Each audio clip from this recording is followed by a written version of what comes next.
Hey everyone, Cleo here, and today we are rounding off the month of June.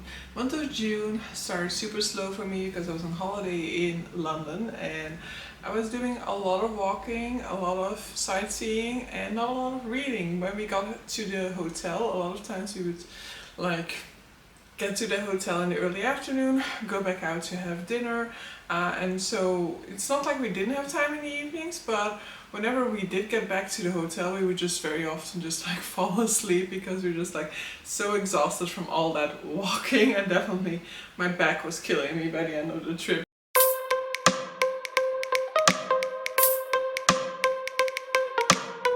But so, let's go over what I did manage to read in the month of June, because by the end of it I did kind of pick up the pace and get through quite a few things. But so, what I was reading in London and what sadly ended up becoming a DNF was The Black-Tongued Thief by Christopher Buehlmann. So this is a fantasy book, it's the first in a series, I believe it is going to be. In this one we're following a thief who basically has to kind of prove his word to the academy who took him in and trained him to become a thief, and so basically he kind of has to earn back the sort of money that they invested into his education. This is very much a sort of silly book to some extent. The humor in it is very silly, the character doesn't seem to be taking anything seriously, and so he stumbles upon a person from the very beginning of the book who he will kind of have to follow throughout, and so he kind of stumbles upon the wrong person to kind of try to rob at the beginning of the book, and through circumstances he kind of follows them throughout the rest of the story. However, I enjoyed to some extent the character dynamic between all of these characters. There definitely was this sort of found family aspect through the interactions between the different characters. However, because it was so light and so there was such levity to the humor and to the narration, I didn't really feel any sort of the gravity of the circumstances or of the situation. It just didn't really work for me. At some point, 300 pages in or so, I was just you know what, for me it can just end here and I will be perfectly happy with that ending. I don't need to know what happens next. I don't need to figure out any sort of conclusion to what's going to take place in this story, because I don't really have a sense of where the story is going or the overall scope, nor do I have any sort of an investment. So in the end I just decided you know what, it isn't worth it for me to push through. Clearly I'm not enjoying it enough, so let's just give up on this one, even though I'm already 300 pages in or so, and so I did. And so the first thing that I actually did then finish in the month of June is a book that I also purchased in the month of June in London, and that is A Portrait in Shadow by Nicole Jarvis. This was one of my but basically it is more or less my most anticipated read for this year, and I'm very happy to say that I really did enjoy it. It's just it didn't get to that 5-star level that I was hoping from it, but it did at certain points at least enrage me immensely. I was so angry at men because of this book at points, so I'm very happy that it did get those types of emotions out of me, so I definitely was very much invested in this one. So this is a novel in which we're looking at the fictionalized account of the life of Artemisia Gentileschi, who is a real-life Italian painter who was painting in, does it say which century? 17th century Florence. And so Artemisia has just escaped the city of Rome because of some sort of a scandal, so she has to kind of start life over in Florence, hoping that her reputation doesn't really follow her there and that she can continue practicing and improving her art over there, making a living out of what is her passion.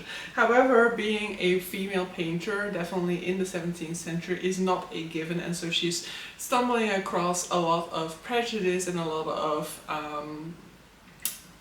prejudgment when it comes to her skills, her talents.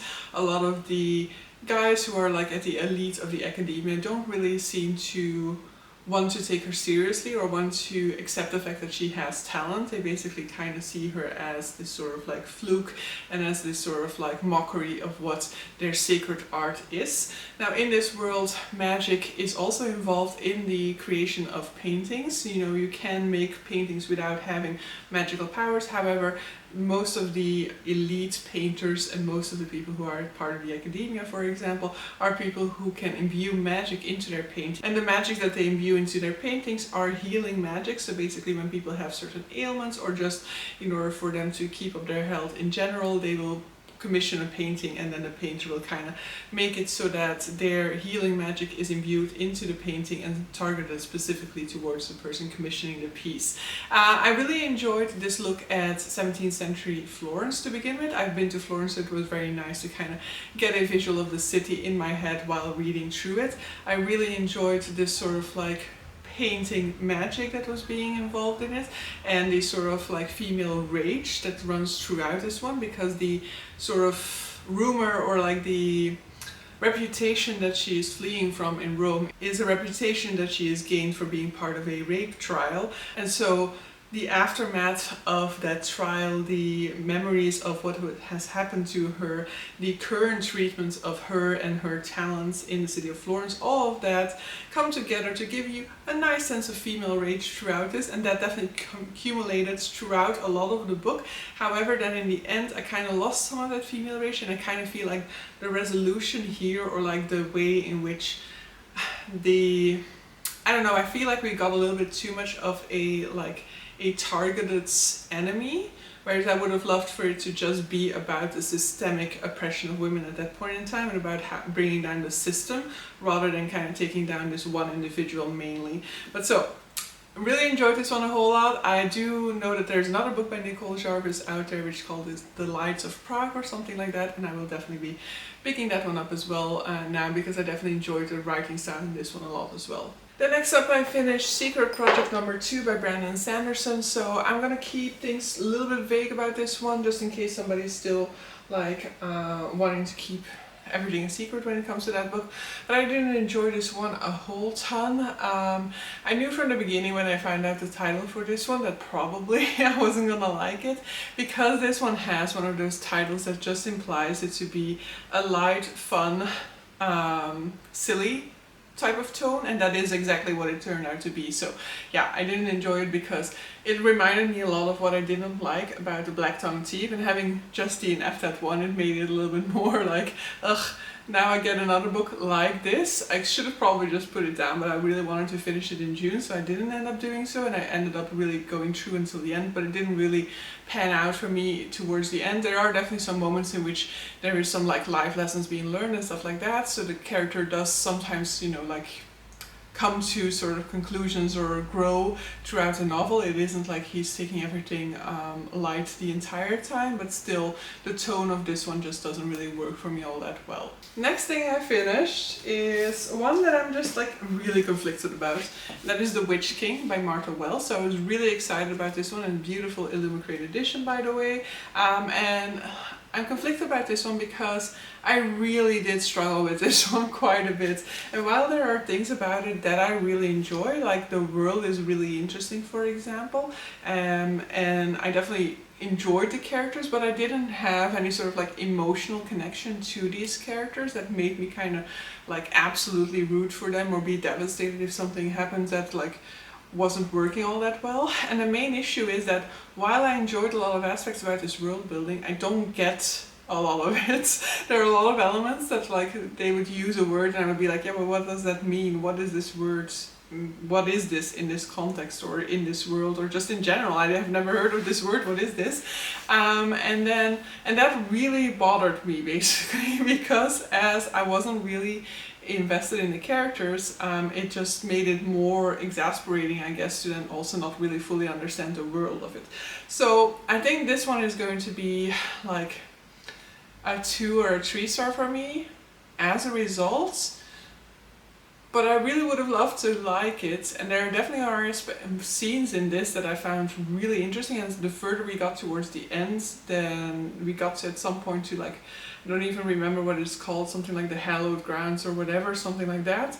And that entire passage was really, like I was really engaged, and I found that to be a really interesting visual scene in my mind as well. But yeah, unfortunately this one just didn't really work for me. There were too many things that I struggled with compared to the payout from some of those scenes that I did really get engaged in. So unfortunately this one it didn't really work. Something else that I finished around this time that I spent most of the month like slowly chipping away at is The Silk Roads by Peter Frankopan. This is a non-fiction which kind of looks at, it says here, a new history of the world, but I think it's definitely something that you need to take with a grain of salt. It's definitely more a reimagining of current world history as the way it's currently being told, with a little bit more emphasis on like Central Asia involved in it. So we're looking at the Silk Road, so the roads connecting large parts of Asia with one another, as well as connecting Europe with Asia.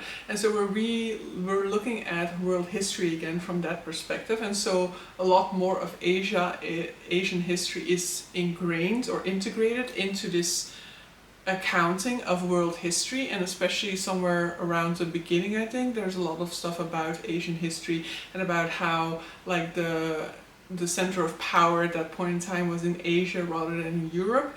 But there are definitely a whole ton of parts to world history that kind of feel like the history we've already been told, with just a little bit more information about other parts of the world involved in it. And it's definitely just Asia that we're adding there, and especially Central Asia, because we're not adding more stuff about Australia, for example. We're not adding more stuff about South America unless it has to do with European colonization, for example. Barely anything about Africa in there, except that maybe Egypt, which definitely in the beginning especially features heavily into the story. So it's definitely more of a like change of focus to the traditional story that we've been told, but not really pushing the boundaries of what really is world history, what is a history that encompasses the whole world and that tells a story that doesn't leave any other parties out of it.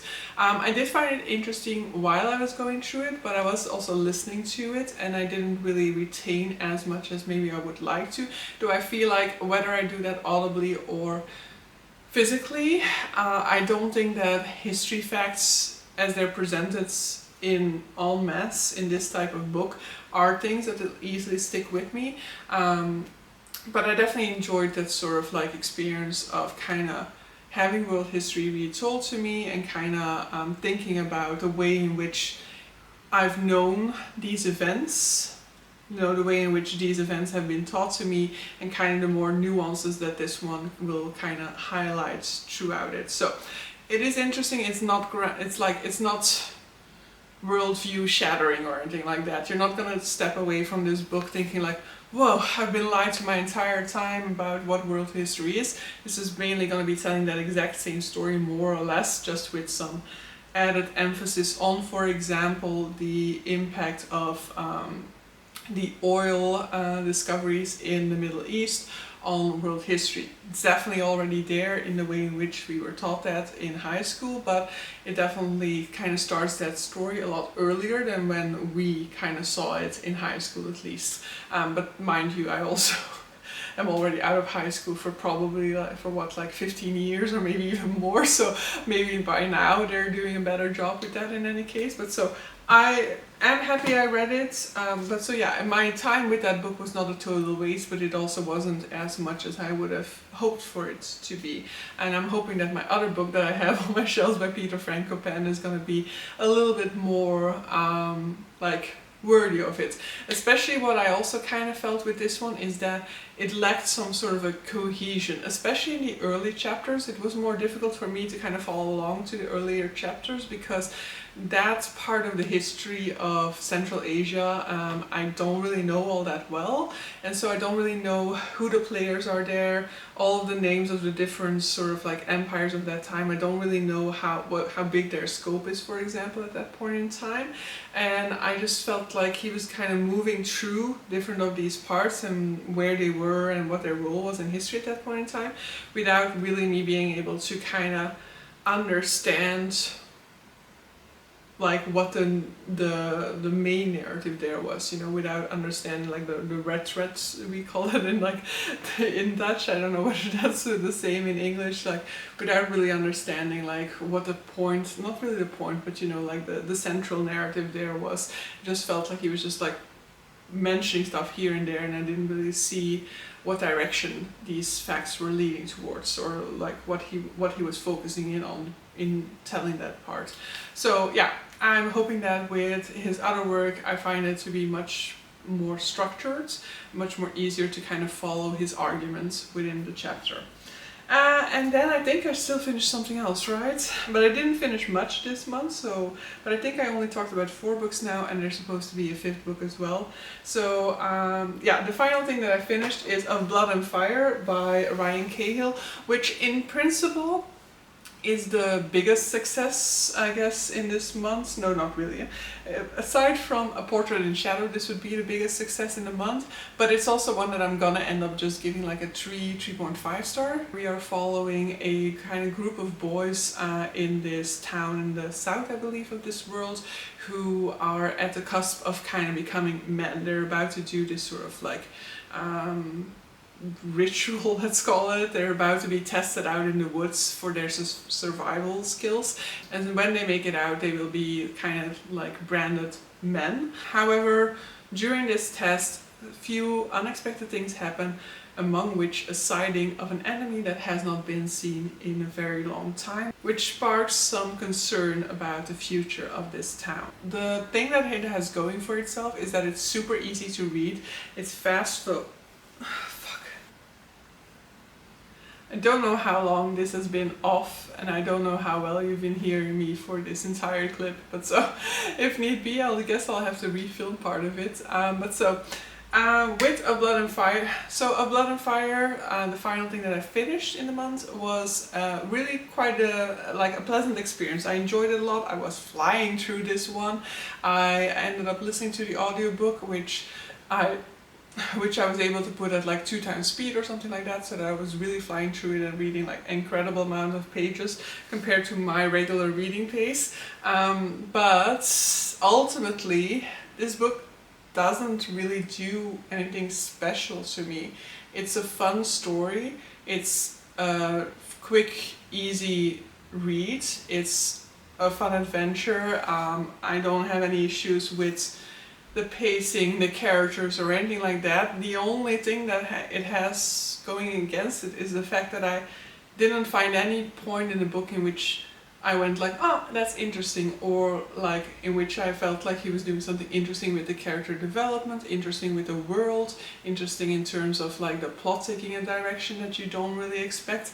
So this was just your standard fantasy epic novel, and it didn't really reach outside of any of the bounds of that. So it does standard fantasy, standard epic fantasy, really well. However, at this point in time, I am much more interested in fantasy that kind of gives me something new, that introduces characters I've not seen before, or characters that are underrepresented in fantasy, in giving me thematics that I find interesting. I don't feel like there's much thematic work in this one, and thematics is something that I really hook onto in a book. I really need a book to kind of dive into certain thematics that interest me, and then it didn't, like there's no cultural work in here that's really interesting. It's a sort of like standard cultural work. There's a sort of empire trying to improve its influence over the world, looking down upon the southerners, and kind of conflicts arising when they do kind of meet up with one another. There are like somewhat interesting here is that it's a very traditional fantasy world. You have like your elves, your dwarves and stuff like that, but they're all in hiding basically. They've all isolated themselves away from the human world. And yeah, it's a dragon book. I mean, but the dragon scenes definitely were very reminiscent of, for example, something like Aragon, which is the only other book that I've read in which like a dragon hatches. So yeah, overall I had a good time with it. It's just that it was just that, you know, it was just a good time. Books are definitely allowed to be that. I will definitely still read the sequel to it in order to have a fun time with the sequel, but it's definitely not something that's gonna make it to like the top of my lists of like my favorite fantasy of all time or anything like that. And I was actually quite surprised with this book because it's very unlike what I expected. I somehow expected this to be like super dense epic high fantasy, and it is super readable. It's like totally not dense at all. It is world building that you are very familiar with if you've read multiple fantasy books, especially if you've read like Lord of the Rings, for example. So there's nothing really difficult about it. It's as I said, I was flying through it. It's really easy to digest. So it was very opposite of what I expected, and so I was initially like, ooh, this is gonna be a 5-star read because I'm flying through it. I'm so eager to see what's gonna happen next, and I kept that feeling throughout the entire book of being like, ooh, what's gonna happen next? What's gonna happen next? However, as I then landed on the final page, it was kind of like, ah, okay, that was it. So yeah, as I said, fun time, definitely enjoyed it. Definitely think it's well written and all of those things. It's just nothing new. It's nothing exciting about it. So yeah, that is the final book that I finished. I'm going to quickly show the books that I did not finish, but that will be my July wrap up. So I did start The Black Coast by Mike Brooks. I got 400 out of the 600 pages in this one done within a month of June, but I'm going to be talking about it in July because that's when I finished it. And then the other one is Kaikei by Vaishnavi Patel, in which I finished like 400 out of the 500, something like that, and so that's also one for the month of July. But so with that, the numbers have been going down, but they will absolutely be climbing because I bought a lot of books in the month of June, but that's fine. A lot of the things that I bought, I also kind of made sure that a lot of them were somewhat on the smaller side to compensate for some of the bigger stuff on my TBR, so I'm hoping that that means they can go down relatively quickly again. Maybe not in July, because so far that's not really happening, but we will see.